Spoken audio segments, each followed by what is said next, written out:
Hello hi, എല്ലാവർക്കും സുഖമാണെന്ന് വിചാരിക്കുന്നു. അതേപോലെ ഞങ്ങൾക്ക് എല്ലാവർക്കും സുഖമാണ്. KL14 മലബാർ ഫുഡ് എന്ന യൂട്യൂബ് ചാനലിലേക്ക് എല്ലാവർക്കും സ്വാഗതം.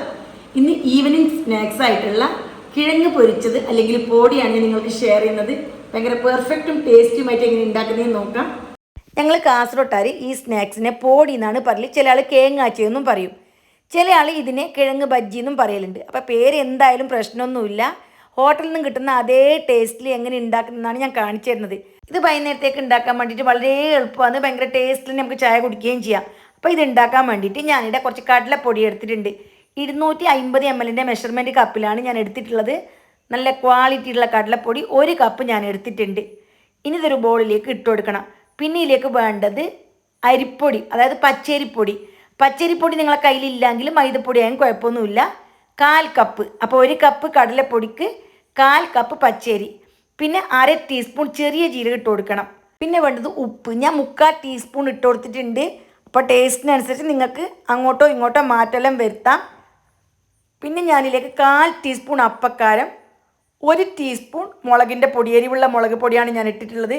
1 ടീസ്പൂൺ ഗരം മസാല പൊടി. ഇത് ഇത്രയും ഞാൻ ഇട്ട് കൊടുത്തിട്ടുണ്ട്. ആവശ്യത്തിന് വെള്ളം ഒഴിച്ചിട്ട് കട്ടിക്ക് തന്നെ ആദ്യം കലക്കിയിട്ട് എടുക്കണം. ഒന്നാകെ ലൂസാക്കിയിട്ട് കലക്കിയിട്ട് എടുക്കണ്ട. ലൂസായിപ്പോയെങ്കിൽ നമുക്ക് പിന്നെ എന്താക്കാനും കഴിയില്ല. അതുകൊണ്ട് കുറച്ച് വെള്ളം ഒഴിച്ചിട്ട് കലക്കിയിട്ട് എടുക്കണം.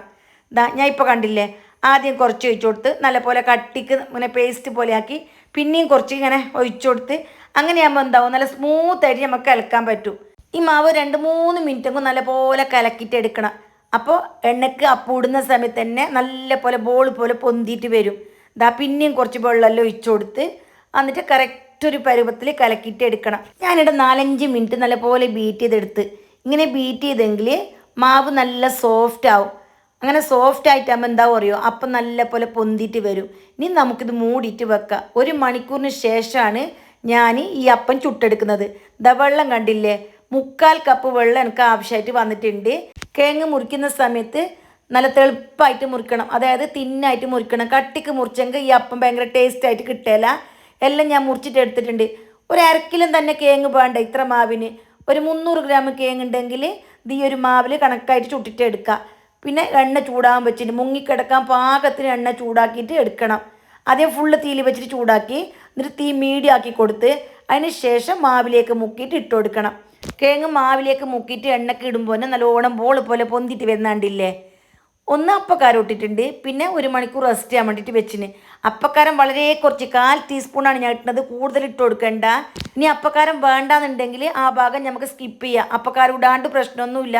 നമ്മൾ ഇങ്ങനെ ഏകദേശം 1 മണിക്കൂർ റെസ്റ്റ് ചെയ്യാൻ വേണ്ടിയിട്ട് വെക്കുന്നുണ്ടല്ലോ, അപ്പോൾ മാവ് നല്ല പോലെ സോഫ്റ്റ് ആയിട്ട് കിട്ടും. മീഡിയം തീയിൽ തന്നെ ഇത് ഫ്രൈ ആക്കിയിട്ട് എടുക്കണം. തീ കൂട്ടി കൊടുക്കണ്ട. കിഴങ്ങ് വേകാനുണ്ടല്ലോ, കിഴങ്ങ് നല്ല പോലെ വേട്ട് എന്നിട്ട് ലൈറ്റ് ഗോൾഡ് കളറാകുമ്പോൾ തിരിച്ചിട്ട് കൊടുത്താൽ മതി. പുറമെല്ലാം നല്ല ക്രിസ്പി ആയിട്ടുള്ള കിഴങ്ങ് ബജ്ജിയാണിത്. അപ്പോൾ നിങ്ങൾക്ക് എല്ലാവർക്കും എളുപ്പത്തിൽ തന്നെ ഉണ്ടാക്കാൻ പറ്റും. വെള്ളത്തിൻ്റെ കണക്കൊന്നും തെറ്റണ്ട.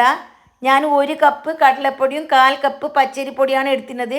അതിലേക്ക് ഏകദേശം 3/4 കപ്പിന് അടുത്ത് വെള്ളമാണ് വേണ്ടിയിട്ട് വന്നത്. ചിലപ്പോൾ 1-2 സ്പൂൺ വെള്ളം ഉണ്ടല്ലോ, അങ്ങോട്ടോ ഇങ്ങോട്ടോ എല്ലാം ആവാം. നമ്മൾ എടുക്കുന്ന മൈദപ്പൊടിയിലും പച്ചരിപ്പൊടിയിലെല്ലാം അത് നമുക്ക് വ്യത്യാസം വന്നേക്കാം. അങ്ങനെയാണെങ്കിലും ശ്രദ്ധിച്ചിട്ട് തന്നെ വെള്ളം ഒഴിച്ചു കൊടുത്താൽ മതി. പെട്ടെന്ന് 1 കപ്പ് വെള്ളം ഒന്നിച്ച് ഒഴിച്ചു കൊടുത്താറുണ്ട്. അങ്ങനെ ആകുമ്പോൾ ലൂസാവും. ഇപ്പോൾ കണ്ടില്ലേ, 2 ഭാഗവും ഗോൾഡ് കളറായിട്ടുണ്ട്. നല്ലോണം എണ്ണയൊന്നും കുടിക്കുകയില്ല. ഭയങ്കര ടേസ്റ്റുള്ള ഒരു റെസിപ്പിയാണ് ഈ കേങ്ങാച്ചത്. പിന്നെ മാവ് കലക്കുന്ന സമയത്തുണ്ടല്ലോ, വേണമെന്നുണ്ടെങ്കിൽ ഒരു 1/4 ടീസ്പൂൺ കായത്തിൻ്റെ പൊടി ഇടാം. പിന്നെ കുറച്ച് കറിവേപ്പില, മല്ലിയില അരിഞ്ഞത് അത് ഇട്ട് കൊടുക്കുക. പിന്നെ ഒരു സവാളിൻ്റെ പകുതി ചെറുതായിട്ട് അരിഞ്ഞ് അത് ഇട്ട് കൊടുക്കുക. ഞാനിവിടെ ഒന്നും ചേർത്തിട്ട ഭയങ്കര പ്ലെയിൻ ആയിട്ടാണ് ചുട്ടെടുത്തിട്ടുള്ളത്. അതന്നെ ഭയങ്കര ടേസ്റ്റാണ്. എനിക്കിങ്ങനെ പ്ലെയിന് കഴിക്കാനാണ് പൊതുവേ ഇഷ്ടം. അപ്പോൾ നിങ്ങൾക്ക് വേണമെന്നുണ്ടെങ്കിൽ ഇട്ട് കൊടുക്കുക. ഇനി ഇതാ മാവ് കണ്ടല്ലോ, നല്ലപോലെ കട്ടിക്ക് തന്നെ മുക്കിയിട്ട് അതേപോലെ എണ്ണയ്ക്ക് ഇട്ടിട്ട് ഫ്രൈ ആക്കിയിട്ട് എടുക്കണം. മാവ് കലക്കുന്ന സമയത്ത് മാത്രം കട്ടിയായി പോണ്ടാന്നേ ഉള്ളൂ. മാവ് നല്ലപോലെ പിടിക്കണം ഈ അപ്പത്തിലേക്ക്. പിടിച്ചില്ലെങ്കിൽ ടേസ്റ്റ് ഉണ്ടാവില്ല. ബജ്ജി എന്ന് പറയുമ്പോൾ തന്നെ കിഴങ്ങും അതേപോലെ മാവും ഒരുപോലെ ഉണ്ടാകണം. ആദ്യത്തെ ബാച്ച് എണ്ണയെല്ലാം കോരിയിട്ട് എടുത്ത് ഞാൻ 2ാമത്തെ ബാച്ചും എണ്ണയിലിട്ടിട്ട് ഫ്രൈ ആക്കിയിട്ട് എടുക്കുന്നുണ്ട്. അപ്പോൾ പ്രത്യേകം ശ്രദ്ധിക്കണം, തീ മീഡിയം തീയിൽ വെച്ചിട്ട് തന്നെ ഫ്രൈ ആക്കിയിട്ട് എടുക്കണം. 2-3 പ്രാവശ്യം അങ്ങോട്ടും ഇങ്ങോട്ടെല്ലാം തിരിച്ചും മറിച്ചും ഇട്ടിട്ട് എടുക്കണം. അപ്പോൾ ഇതിൻ്റെ കൂട്ടത്തിൽ നല്ല ചമ്മന്തിയാ അല്ലെങ്കിൽ സോസാ എന്തെങ്കിലും കൂട്ടിയിട്ട് കഴിക്കാനാണ് ഭയങ്കര ടേസ്റ്റ്. അപ്പോൾ 2 ഏതെങ്കിലും ഒന്ന് ഉണ്ടാക്കാം. ചമ്മന്തി വേണമെങ്കിൽ ചമ്മന്തി ഉണ്ടാക്കാം, തേങ്ങ ചമ്മന്തി ഉണ്ടല്ലോ. അല്ലെങ്കിൽ തക്കാളിൻ്റെ സോസ് ഇല്ല അതും മതി. അപ്പോൾ എങ്ങനെ ആയാലും കുഴപ്പമൊന്നുമില്ല. നിങ്ങൾ ഈ റെസിപ്പി ഞാൻ പറഞ്ഞ ഇതേ രീതിയിൽ ഒന്ന് ട്രൈ ചെയ്ത് നോക്ക്. ട്രൈ ചെയ്തിട്ട് നിങ്ങളുടെ വിലയേറിയ ഉപദേശങ്ങളും നിർദ്ദേശങ്ങളും എല്ലാം അറിയിക്കണം. എൻ്റെ വീഡിയോ ഇഷ്ടപ്പെട്ടെങ്കിൽ ഒന്ന് ലൈക്ക് ചെയ്യണം. മാത്രമല്ല ഇപ്പോൾ പുതിയൊരു സംഭവമുണ്ട് ഹൈപ്പ് എന്ന് പറഞ്ഞിട്ട്, അതൊന്ന് എനേബിൾ ആക്കിയിട്ട് വെച്ചിറ്. അപ്പോൾ അങ്ങനെയെങ്കിൽ ഞങ്ങൾക്ക് നല്ലൊരു ഉപകാരമാവും. പിന്നെ പറ്റുമെങ്കിൽ നിങ്ങൾ ചങ്ങായിമാർക്കും കുടുംബക്കാർക്കും എല്ലാം ഒന്ന് ഷെയർ ആക്കിയത്. അപ്പോൾ ഇത്രയേ ഉള്ളൂ എൻ്റെ ഇന്നത്തെ വീഡിയോ. തീർച്ചയായിട്ടും എൻ്റെ ചങ്ങായിമാർക്കെല്ലാം ഇഷ്ടപ്പെട്ടിട്ടുണ്ടാവുമെന്ന് വിചാരിക്കുന്നു. ഇഷ്ടപ്പെട്ടിട്ടുണ്ടെങ്കിൽ നല്ലൊരു കമൻറ്റ് ഇട്ട്, ഇഷ്ടപ്പെട്ടിട്ടില്ലെങ്കിൽ നിങ്ങൾക്ക് ഇഷ്ടമുള്ളൊരു കമൻറ്റ് ഇട്ട്. ഇനി ഇഷ്ടപ്പെട്ടിട്ടില്ല എന്നാ നിങ്ങളുടെ നാട്ടിൽ ഇങ്ങനെയല്ല ഉണ്ടാക്കുന്നതെന്നാ എന്തായാലും കുഴപ്പമില്ല, ആ ഒരു കമൻറ്റ് ഇട്ട്.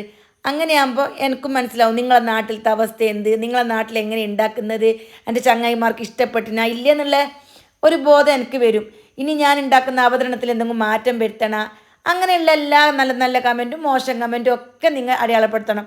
ഏതായാലും കുഴപ്പമില്ല. തീർച്ചയായിട്ടും എൻ്റെ ഈ വീഡിയോ നോക്കിയപ്പോൾ തന്നെ നിങ്ങൾ ഒരു കമൻറ്റ് ഇട്ട്. ഊതി വീർപ്പിച്ച ബാലൂണ് പോലെ ഇല്ലേ ഈ ബജ്ജി, നോക്കിയേ. ശരിക്ക് പറയണം, കള്ള് പറയണ്ട. എല്ലാം അടിപൊളിയായിട്ടുണ്ട്.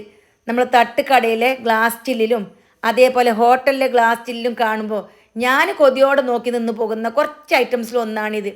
പിന്നെ ഉണ്ടക്കായ ഉണ്ടല്ലോ, അത്, മൈസൂർ ബന്ന്, ഗോളി ബജ്ജ, അതേപോലെ ഇങ്ങനെ പോടി, ഇതൊക്കെയാണ് ഞങ്ങൾക്ക് ഭയങ്കര ഇഷ്ടം ഹോട്ടലിൽ പോയെങ്കിൽ. ഈ കട്ട്ലറ്റ് റോള് അതൊന്നും ഞാൻ നോക്കലേ ഇല്ല. അപ്പം എന്നെപ്പോലെ തന്നെ കുറേ ആൾക്കാരുണ്ടാവും. എൻ്റെ വീഡിയോയായിട്ടും അങ്ങനെ ഇഷ്ടമുള്ള ആൾക്കാരുണ്ടാവും.